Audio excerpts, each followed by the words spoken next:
കൗമാരക്കാർ തമ്മിലുള്ള സമ്മതപ്രകാരമുള്ള ബന്ധങ്ങളെ ക്രിമിനൽ നടപടിക്രമങ്ങളിൽ നിന്ന് സംരക്ഷിക്കുന്നതിന് പോക്സോ നിയമത്തിൽ റോമിയോ ആൻഡ് ജൂലിയറ്റ് വകുപ്പ് ഉൾപ്പെടുത്തുന്നത് പരിഗണിക്കണം എന്ന ആവശ്യം മുന്നോട്ട് വെച്ചിരിക്കുകയാണ് സുപ്രീം കോടതി. ഇക്കാര്യം കേന്ദ്ര സർക്കാർ പരിഗണിക്കണമെന്ന് സഞ്ജയ് കരോൾ, NK സിംഗ് എന്നിവരുടെ ബെഞ്ച് നിർദ്ദേശിച്ചു. പോക്സോ നിയമപ്രകാരമുള്ള ജാമ്യാപേക്ഷയുമായി ബന്ധപ്പെട്ട് അലഹബാദ് ഹൈക്കോടതി പുറപ്പെടുവിച്ച ചില നിർദ്ദേശങ്ങൾ റദ്ദാക്കിക്കൊണ്ടാണ് ഈ നടപടി. കൗമാരക്കാർ തമ്മിലുള്ള സമ്മതപ്രകാരമുള്ള ബന്ധങ്ങളെ സംരക്ഷിക്കുന്നതിനാണ് റോമിയോ ആൻഡ് ജൂലിയറ്റ് വകുപ്പ്.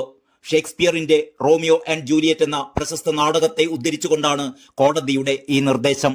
കൗമാരക്കാർ തമ്മിലുള്ള പരസ്പര സമ്മതത്തോടെയുള്ള ലൈംഗിക ബന്ധത്തെ കുറ്റകരമായി കണക്കാക്കുന്ന പ്രവണത വർദ്ധിച്ചു വരുന്ന സാഹചര്യം ആശങ്കയുണ്ടാക്കിയതിനെ തുടർന്നാണ് അമേരിക്കയിൽ ഈ നിയമം അവതരിപ്പിച്ചിരുന്നത്. രണ്ട് കൗമാരക്കാർ തമ്മിലുള്ള ബന്ധത്തിൽ 2 മുതൽ 5 വർഷം വരെ പ്രായവ്യത്യാസമുള്ള ആളുകളുമായി ലൈംഗിക ബന്ധത്തിൽ ഏർപ്പെടുകയാണ് എങ്കിൽ അത് കുറ്റകരമല്ല എന്നാണ് ഈ നിയമം പറയുന്നത്. ലൈംഗിക പീഡനത്തിൽ നിന്ന് കുട്ടികളെ സംരക്ഷിക്കാൻ മാത്രമായി ഉപയോഗിക്കുന്നതിന് പകരം കൗമാരക്കാർ യഥാർത്ഥ സമ്മതത്തോടെയുള്ള ബന്ധങ്ങളിൽ ഏർപ്പെടുന്ന കേസുകളിലും ഇത്തരം നിയമങ്ങൾ പ്രയോഗിക്കപ്പെടുന്നുണ്ടെന്ന് സുപ്രീം കോടതി ചൂണ്ടിക്കാട്ടി. ലൈംഗിക പീഡനത്തിൽ നിന്ന് കുട്ടികളെ സംരക്ഷിക്കാൻ മാത്രമായി ഉപയോഗിക്കുന്നതിന് പകരം കൗമാരക്കാർ യഥാർത്ഥ സമ്മതത്തോടെയുള്ള ബന്ധങ്ങളിൽ ഏർപ്പെടുന്ന കേസുകളിലും ഇത്തരം നിയമങ്ങൾ പോക്സോ നിയമത്തിൽ പ്രയോഗിക്കുന്നുണ്ട് എന്ന് കോടതി ചൂണ്ടിക്കാട്ടി.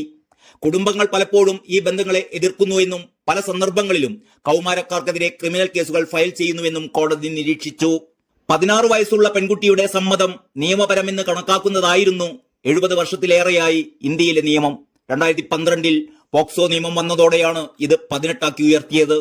തുടർന്ന് 18 വയസ്സിന് താഴെയുള്ള ഒരാളുമായി ഏതൊരു തരത്തിലുള്ള ലൈംഗിക പ്രവൃത്തിയും സമ്മതത്തോടെയാണെങ്കിലും നിയമപരമായ ബലാത്സംഗമായി കണക്കാക്കപ്പെട്ടു പോന്നിരുന്നു.